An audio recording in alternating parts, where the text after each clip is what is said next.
அதற்கு மகிமை உண்டாவதாக. இந்த வேலையில் கூட நம்ம வாரம் ஒரு மிஷினரி என்ற தலைப்பில் வாரம் ஒவ்வொரு மிஷினரியாக பார்த்து கொண்டிருக்கிறோம். இந்த நாளிலே நான் உங்களோடு பேசக்கூடிய மிஷினரி வந்துட்டு கர்த்தார் சிங். அவர் இந்தியாவிலே பஞ்சாப் மாநிலத்தில் பட்டியாலா என்ற கிராமத்தில் அவர் பிறந்தவர். அதே பட்டியாலா பஞ்சாபிலே நம்ம பிறந்து மிஷினரியாக பணியாற்றிய சாது சுந்தர் சிங் ஐயாவை நமக்கு எல்லாத்துக்கும் தெரியும். ஆனால் அவருக்கு முன்னோடியாக இருந்த கர்த்தார் சிங்கை பற்றி நம்ம அறிந்திருக்கிறோமா என்பது நமக்கு சரியாக தெரியலை. ஆனால் இன்று அவருக்கு சாது சுந்தர் சிங் ஐயாவுக்கு முன்னோடியாக இருந்த கர்த்தார் சிங் என்ற மிஷினரி குறித்து நான் உங்களோடு பேச விரும்புகிறேன். அவர் பஞ்சாப் மாநிலத்தில் பட்டியாலா என்ற கிராமத்தில் ஒரு செல்வந்தருக்கு மகனாக பிறந்தவர். அவருடைய தகப்பனார் செல்வ சீமானாக அனைத்து ஜமீன்தாராக ஒரு ஜமீன்தார் பரம்பரையில் பிறந்தவர் தான் கர்த்தார் சிங். அவர் இளமை முதலே அவர் ரொம்ப செல்ல பிள்ளையாகவும் அந்த குடும்பத்தில் அவர் ஒரு முக்கிய நபராகவும் கருதப்பட்டார் கர்த்தார் சிங். அவர் இளம் வயதிலேயே அவர் என்ன செஞ்சார்னாக்கா எல்லா துறைகளிலும் அவங்க தகப்பனார் எல்லா துறைகளையும் பழக்குவித்து எல்லா வித சமயங்களில் பற்றி எல்லா வித காரியங்களிலும் அவர்கள் பழக்குவித்தார்னு சொல்லி பார்க்குறோம். ஆனால் இளம் வயதிலிருந்த கர்த்தார் சிங்குக்கு என்னன்னாக்கா ஒரு இந்த சமய ஈடுபாடு உள்ள சமயத்தில் ஒரு சமயத்தில் நம்ம இதாக இருக்கணும்னு சொல்லி அவர் இறையியலில் அவர் ரொம்ப ஆர்வமுடையவராக இருந்தார்.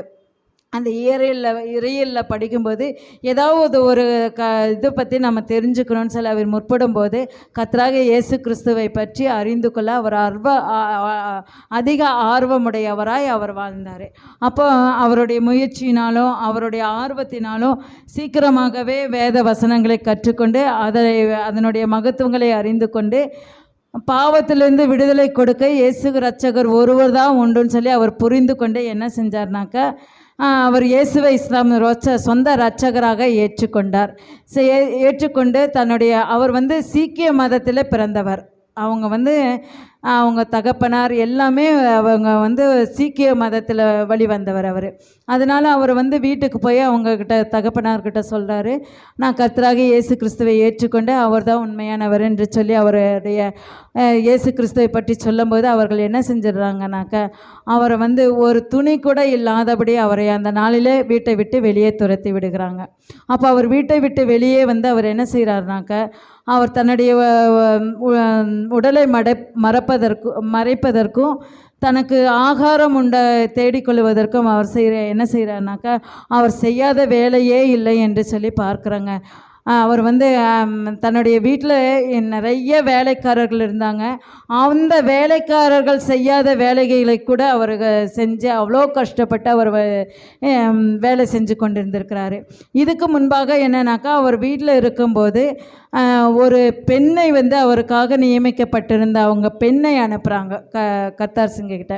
அந்த பெண் மூலியமாக நானாச்சு அவர் மனசை மாற்றி நம்ம இது பண்ணணும்னு சொல்லி பண்ணும்போது அந்த பெண் போய் சொல்கிறாங்க, நீங்கள் என்னை திருமணம் செஞ்சு கொள்ளணும், எனக்கு நீங்கள் உங்கள் இருதயத்தில் இடம் கொடுக்கணும்னு சொல்லி அவருங்க தன்னுடைய வார்த்தையினாலே அவரை மாற்றுவதற்கு முயற்சிக்கும் போது, ஆனால் அவர் சொல்கிறாரு, எனக்கு இருக்கிறது ஒரே இருதயம், அந்த இருதயத்தை நான் கர்த்தராகிய இயேசு கிறிஸ்துவுக்கு கொடுத்து விட்டேன், இனி என்கிட்ட எதுவுமே இல்லை அப்படின்னு சொல்லிட்டு அவர் அந்த பெண்ணை அனுப்பிச்சிட்டாரு.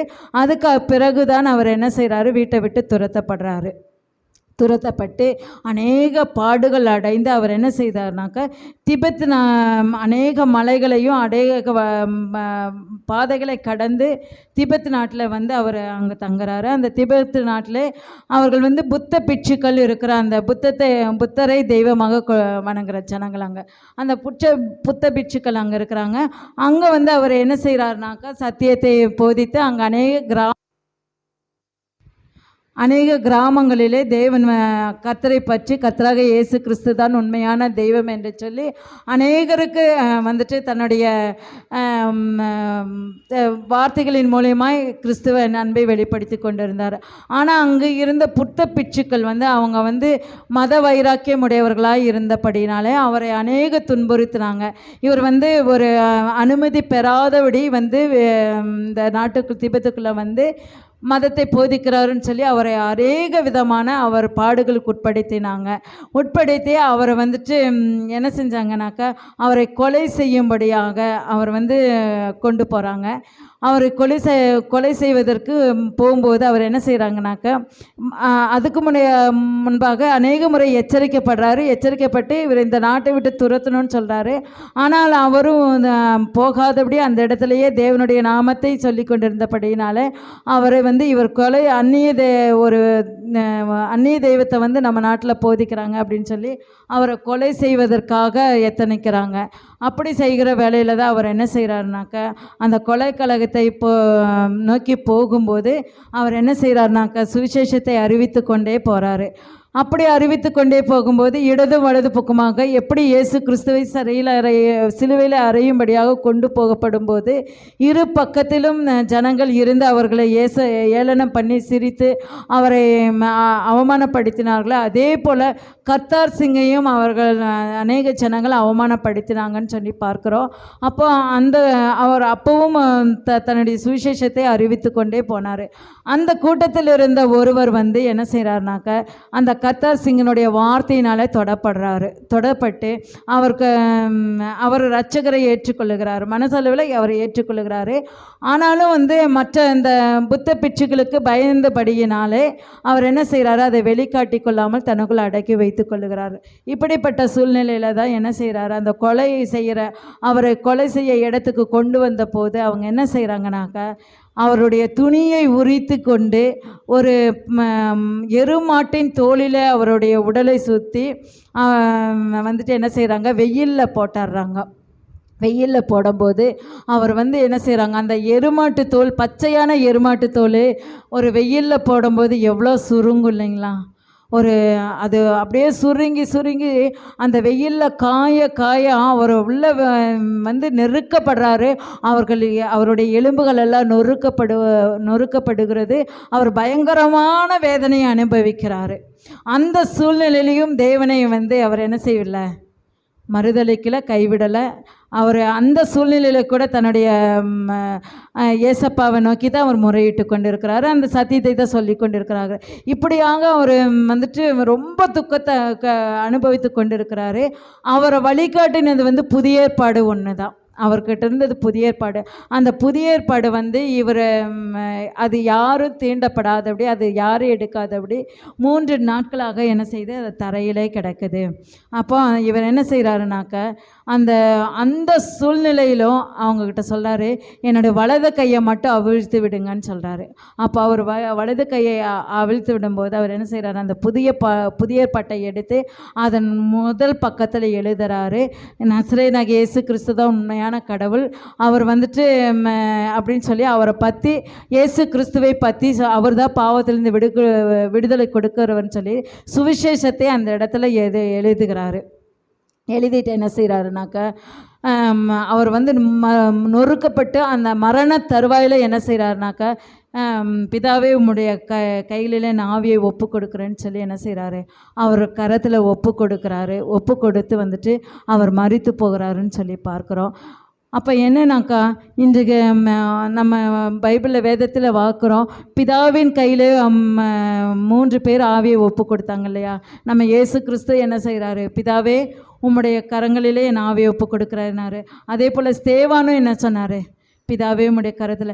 அடுத்தபடியாக கர்த்தார் சிங்கம் அவர் என்ன செய்கிறாரு பிதாவே உங்கள் கரங்களில் என் ஆவியை ஒப்பு கொடுக்குறேன்னு சொல்லி நான் மறித்து போகிறாரு. அந்த சூழ்நிலையில் என்ன செய்யுதுன்னா அவர் வைத்திருந்த புதிய ஏற்பாடு யாரும் தீண்டாதபடி கிடக்குது. அப்போ அவர் அந்த அவர் வரும்போது ஒரு காரியதரிசி ஆண்டவருடைய வார்த்தையினாலே தொடப்பட்டார் இல்லைங்களா? அவர் அந்த புதிய ஏற்பாட்டை எடுத்து வாசித்து அவர் ரட்சிக்கப்படுறாரு. அவர் ரட்சிக்கப்பட்டு என்ன செய்கிறாருனாக்க தேவனுடைய சுவிசேஷ பணிக்கென்று தன்னை அர்ப்பணித்து அவர் சுவிசேஷம் செய்து கொண்டிருக்கிறாரு.